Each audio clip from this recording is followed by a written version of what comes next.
தேவையில்லாம எதுக்கு இப்ப இந்த மாதிரி படத்த எனக்கு போட்டு காட்டிக்கிட்டு இருக்க? ஏன்னா அப்பதான்டா நீ லவ் ரிச்சுவல்ல நல்லா பண்ணுவ.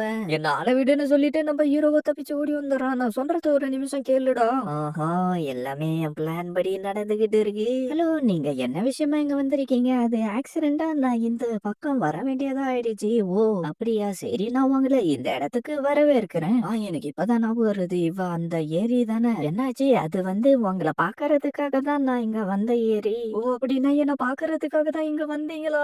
எனக்கு ரொம்ப சந்தோஷமா இருக்கு. ஏரி, எங்களுக்கு பசி எடுக்குதுன்னு அந்த பசங்க எல்லாம் சொல்லிட்டு இருக்க. நம்ம ஹீரோவோ இது எல்லாம் உங்களுடைய குழந்தையான்னு கேட்க, இல்ல இங்க இருக்கிற குழந்தைங்கள நான் தான் பாத்துக்கிட்டு இருக்கேன். மத்தபடி இவங்க ஒண்ணும் என்னுடைய குழந்தை கிடையாது. ஒரு நிமிஷம் இருங்க, நம்மளுடைய இடத்துக்கு ஸ்பெஷல் கெஸ்ட் வந்திருக்காங்கல்ல. சரி, நீங்க போயிட்டு உங்களுடைய வேலையை பாருங்க. நான் திருப்பி இன்னொரு நாள் வரேன். ரொம்ப நல்ல வேலை செஞ்சிருக்க இட்சுகி. அப்படியே சீனை கட் பண்ணா இட்சுகி இன்னும் நான் வாங்கிக்கிட்டு இருக்க. என்ன மன்னிச்சிரு, இவ்வளவு பேர் இருக்காங்க இல்ல. சரி, நான் வெளியில போயிட்டு வெயிட் பண்றேன்டா. அப்படியே நம்ம ஹீரோவா பிரெட் வாங்கிட்டு வெளியில வரவும் அவ பாத்துட்டு அங்க இருந்து பயந்துகிட்டு ஓடி போயிடுறா. ஒரு நிமிஷம் நில்லு, எங்க போன ஆளை காணுமே. பார்த்தா அவள மரத்து பின்னாடி மறைஞ்சுக்கிட்டு என்ன எதுக்காக ஒரு மெய்டா சூஸ் பண்ணாங்கன்னு சொல்லிட்டு இருக்கா. அப்படியே நம்ம ஹீரோவா பிரெட்டை சாப்பிட்டுக்கிட்டே அந்த பொண்ணுடைய பேரு யேசுவா தானேன்னு சொல்லிட்டு யோசிச்சுக்கிட்டு இருக்க. டக்குன்னு அவனுடைய தலையில புக்கு வந்து விழுந்துருது. என்னது அது?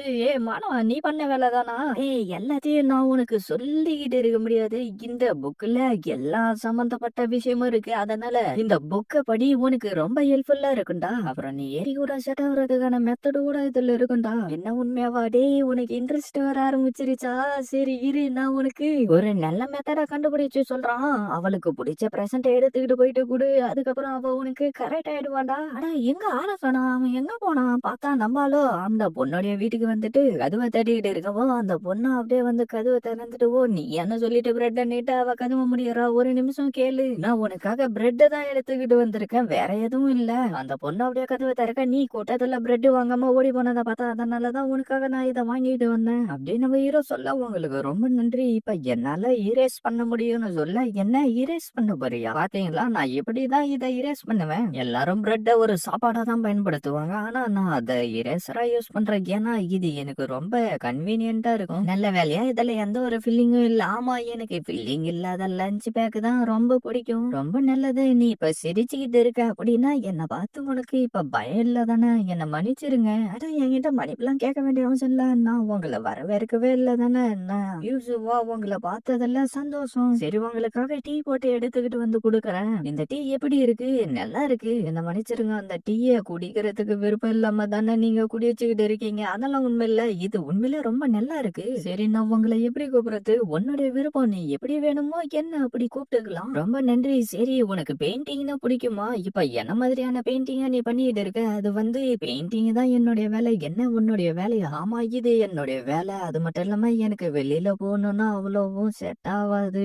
ஏன்னா உனக்கு வந்து மத்தவங்க கூட பழகுறது பிடிக்கல தானே? ஆமா, ஆனா நான் இதுக்கு முன்னாடி இருந்ததை விட என்ன ஒரு மெய்டா சூஸ் பண்ணதுக்கு அப்புறம் தான் ரொம்ப கான்பிடென்ட்டா இருக்கேன். அது மட்டும் இல்லாம நான் அந்த பாக்ஸ்ல தூங்கினாதான் எனக்கு நல்ல கனவுகள் வரும். நான் பாதுகாப்பா இருக்கிற மாதிரி ஃபீல் ஆகும். நீ இந்த பாக்ஸ பத்தி பேசிட்டு இருக்க? ஆமா, இது கொஞ்சம் வியர்டா தானே இருக்கு. ஆமா, இது ஒரு காஃபினாச்சு. நான் இதுக்கு கேட்ரைன்னு பேர் வச்சிருக்கேன். கேட்ரைன் தான் காஃபின். ஓ, இது உண்மையிலே ரொம்ப நல்லாதான் இருக்கு. ஆனா இது சின்னதா இருக்கும் போல தெரியுது. இல்ல, இது எனக்கு ரொம்ப கம்ஃபர்டபுளா இருக்கும். இதுல தூங்குறப்ப எனக்கு பல கனவுங்க வரும். அதை வச்சுதான் நான் பல பெயிண்டிங் வரைவேன். அதனாலதான் நீ வெளியில போக மாட்டேன். ஆமா, நான் வெளியில போகாமலே பல விஷயங்களை தெரிஞ்சுக்கிறேன். ஆனா இப்ப சில நாட்களாவே எனக்கு கனவு எதுவும் வரதில்ல. என்ன உனக்கு கனவு வரது இல்லையா? அப்படின்னா வா, நம்ம ரெண்டு பேரும் ஒன்னா வெளியில போயிட்டு சுத்தி பார்க்கலாம். அப்ப உனக்கு டிரா பண்றதுக்கு எதனா ஒரு ஐடியா கிடைக்கும். அப்படியே அடுத்த நாள் நம்ம ஹீரோவா பார்க்கல வந்து வெயிட் பண்ணிக்கிட்டு இருக்க. என்ன மன்னிச்சிருங்க, நான் லேட்டா வந்துட்டேன். நம்ம ஹீரோவா அப்படியே ஷாக் ஆயிரும். எனக்காக இந்த பிரெட்டை வாங்கிக்கிட்டு வந்ததுக்கு ரொம்ப நன்றி. சரி, எதுக்காக இதை உன் கூடவே எடுத்துக்கிட்டு வந்திருக்கேன்? நேத்து பார்த்ததை விட கொஞ்சம் டிஃப்ரெண்டா வேற இருக்கு. நான் வந்து இதுல கொஞ்சம் கியூட்டா இருக்கட்டும்னு சொல்லிட்டு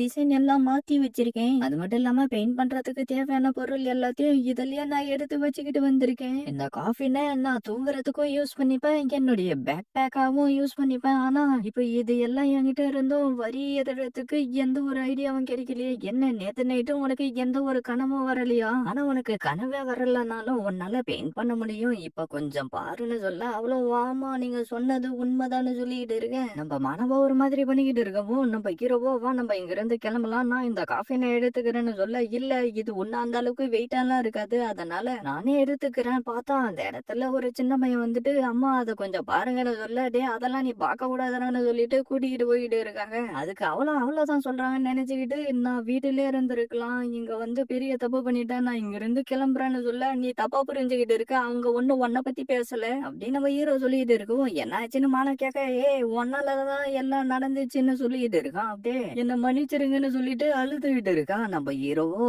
நான் ஈசுவாவை காயப்படுத்திட்டேன், நான் எப்படி இப்ப அவளை சமாதானப்படுத்துறது? அவள அந்த இடத்துக்கு வந்துட்டு யூசுவாக்கு ஒரு நோய் இருக்கு, அத எங்களுடைய உலகத்துல ஸ்லிப் சிக்னஸ்ன்னு சொல்லுவாங்க. என்ன ஸ்லிப் சிக்னஸ்? ஆமா, இது மூலியமா அவ தூங்குறப்பெல்லாம் அவளுடைய வாழ்நாள் குறைஞ்சுக்கிட்டே இருக்கும். அது மட்டும் இல்லாம அந்த நோய்க்கு எந்த ஒரு ட்ரீட்மெண்ட்டும் கிடையாது. இதுல என்ன ஒரு நல்ல விஷயம்னா, அவ தூங்கிக்கிட்டு இருக்கிறப்பவே இறந்து போயிடுவா. அதனாலதான் அவளால மத்தவங்களுக்கு பிரச்சனை வரக்கூடாதுன்னு சொல்லிட்டு தான் அந்த காஃபினை எப்பயும் அவ கூடவே எடுத்துக்கிட்டு சுத்திக்கிட்டு இருக்கா. ஆனா அது சேஃபா இருக்குன்னு சொன்னா அவ வந்து மென்டலா எல்லாத்துக்கும் ப்ரிப்பேர் ஆகிட்டு இருக்கா. இதுக்கு யூசுவா என்ன தப்பு பண்ணா? அவளுக்கு ஏன் இந்த மாதிரி ஒரு நிலைமை? இட்சுகி இன்னும் ஈசுவா நம்பிக்கையோட தான் இருக்கா. அதனால நீங்களும் அவளுக்கு கொஞ்சம் நம்பிக்கை கொடுத்து அவ உயிரோட இருப்பான்னு நீங்க தான் புரிய வைக்கணும்னு சொல்ல, அப்படியே மானவோ என்னவோ பண்ணிட்டு இருக்கா. மானா என்ன பண்ணிட்டு இருக்க? நான் தப்பு பண்ணிட்டேன்ல, அதான் சாரி கேக்குற விதமா ஒரு காஃபினா ரெடி பண்ணிட்டு இருக்கேன்.